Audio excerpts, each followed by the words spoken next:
Bismillahirrahmanirrahim. Assalamualaikum warahmatullahi wabarakatuh.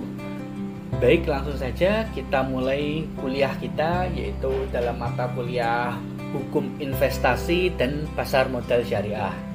Ini adalah kuliah kedua part 1, yaitu tentang pengertian pasar modal. Nanti ada kuliah kedua part 2, yaitu tentang fungsi pasar modal. Saya bikin jadi 2 part supaya tidak terlalu panjang satu videonya. Baik, langsung saja kita mulai perkuliahan ini bersama saya, Reza Rahardian. Yang pertama, kita berbicara tentang pasar modal, maka kalian harus punya Undang-Undang Nomor 8 Tahun 1995 tentang pasar modal. Ini adalah peraturan utama ketika kita akan pelajari pasar modal. Undang-undang ini belum diperbarui. Jadi Undang-Undang Nomor 8 Tahun 1995 ini biasa disebut dengan Undang-Undang Pasar Modal atau disingkatnya adalah UU PM.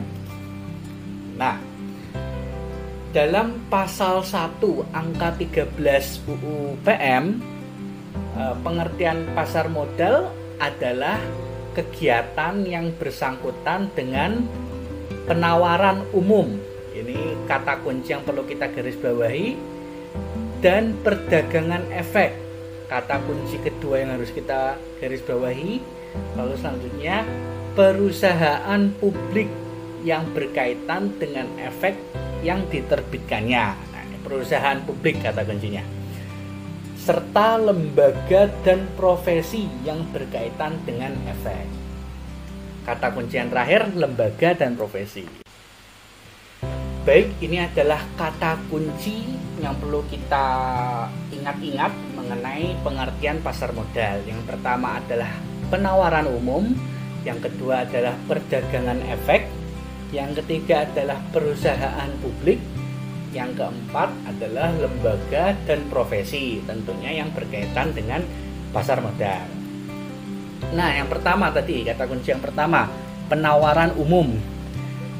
Dalam pasal 1 Undang-Undang Pasar Modal disebutkan bahwa penawaran umum adalah kegiatan penawaran efek yang dilakukan oleh emiten untuk menjual efek kepada masyarakat berdasarkan undang-undang yang berlaku. Nah, mungkin kan kalian akan bertanya-tanya nih, efek itu apa sih dan emiten itu apa? Oke, sedikit saya kasih penjelasan. Menurut pasal 1 Undang-Undang Pasar Modal, efek adalah surat berharga. Nah, sekarang surat berharga maksudnya gimana? Surat berharga adalah suatu surat yang dapat ditukarkan dengan sejumlah uang.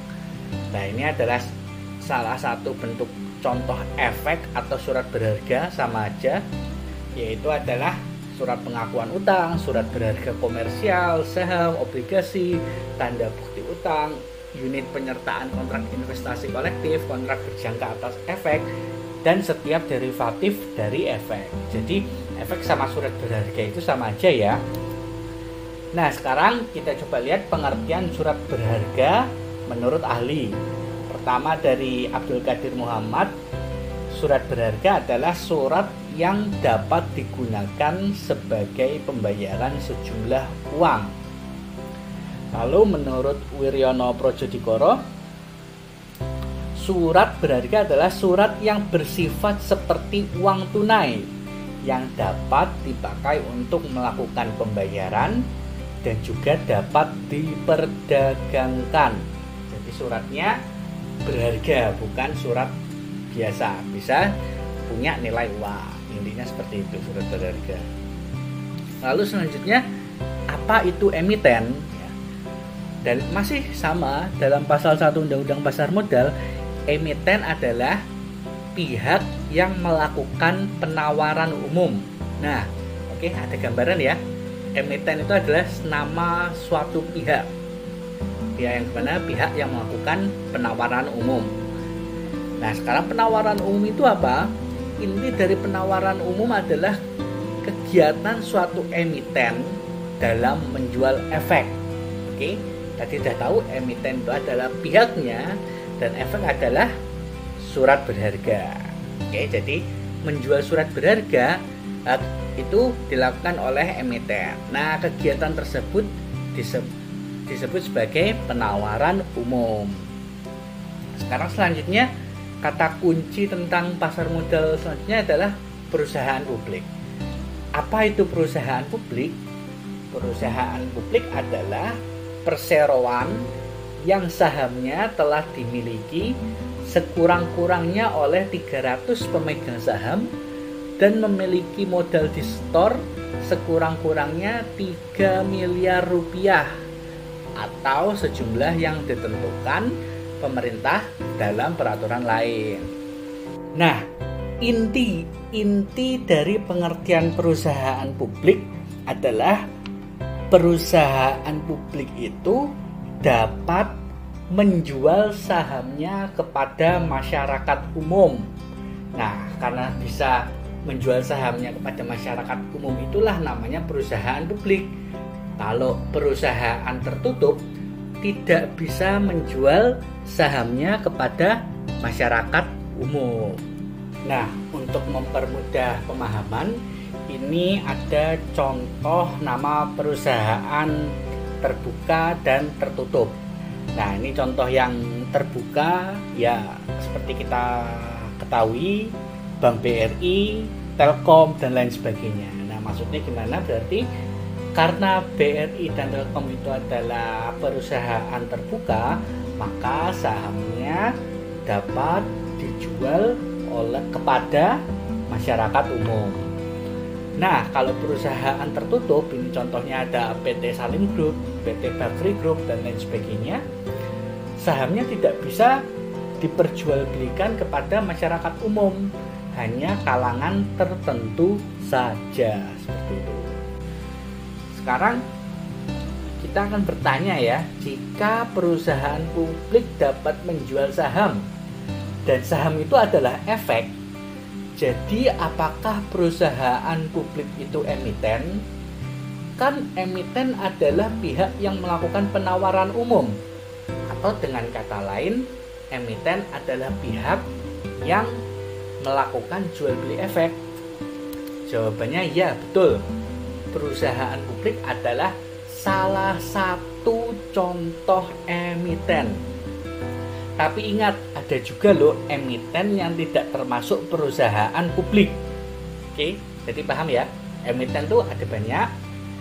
Salah satu contohnya adalah perusahaan publik.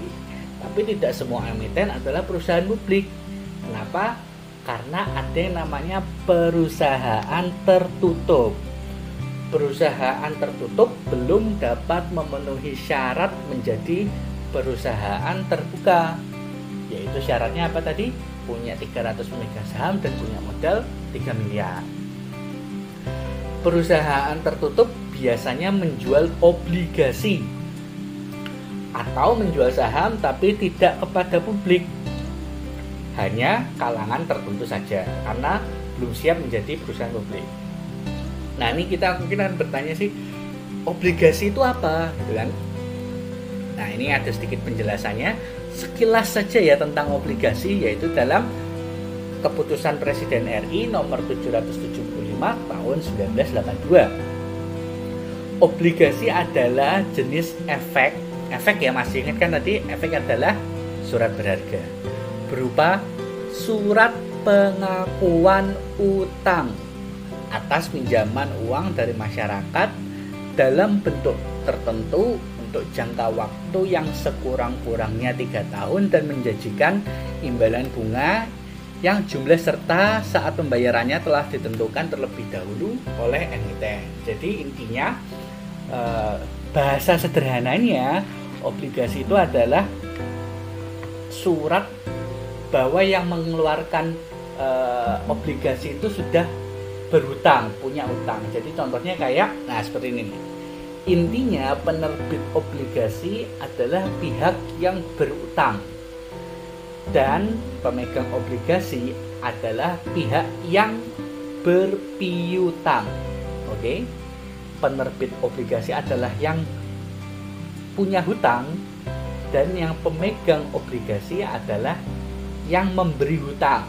Oke, piutang ya, piutang kan tahu, piutang adalah yang memberi hutang. Dalam obligasi dituliskan jatuh tempo pembayaran utang beserta bunganya yang menjadi kewajiban obligasi, yang menjadi kewajiban penerbit obligasi terhadap pemegang obligasi. Jadi intinya seperti ini gambarannya. Misalkan nih ada suatu perusahaan, dia butuh tambahan modal, let's say 10 juta. Dia akan mengeluarkan obligasi. Nah, menawarkan kepada masyarakat, masyarakat, aku butuh modal 10 juta nih, aku tak hutang ke kamu ya. Nah, supaya aman, hutangnya nih aku tulis dalam bentuk surat obligasi. Nah, nanti mungkin dalam jangka waktu ya mungkin 3 tahun, aku akan mengembalikan hutangnya tersebut, dan setiap tahun saya akan memberikan bunga atau kupon. Oke, udah agak jelas ya maksud pengertian dari obligasi. Nah, sekarang yang terakhir adalah tentang lembaga dan profesi penunjang pasar modal. Jadi maksudnya lembaga dan profesi ini ada untuk mempermudah dan memperlancar kegiatan di pasar modal. Ada dua ya, dibagi ya, antara lembaga sendiri, profesi sendiri. Contoh dari lembaga penunjang pasar modal adalah 1. Bank Kustodian, Biro Administrasi Efek, Wali Amanat, dan Pemeringkat Efek. Lalu kalau contoh dari profesi penunjang pasar modal, yang pertama adalah akuntan, konsultan hukum, penilai, dan notaris. Nah, salah satu penjelasannya yang cukup kuat yaitu adalah dalam websitenya OJK, yaitu ojk.go.id. Ini ada linknya, ya, ini ada linknya. Silahkan di copy. Nanti saya taruh di deskripsi. Kalau yang lihat di YouTube bisa klik langsung di deskripsi. Nah, di situ ada penjelasannya. Kenapa kok nggak saya sendiri yang menjelaskan? Nah, karena ini akan saya jadikan tugas tidak wajib. Nah, ini tugas tapi tidak wajib. Hanya bagi yang mau tambahan poin saja, atau hanya bagi yang mau belajar saja. Kalau nggak ngumpulin ya nggak apa-apa, santai aja, tidak wajib, nggak usah takut. Kita masih ada tugas utama ya, sudah saya jelaskan pada pertemuan sebelumnya.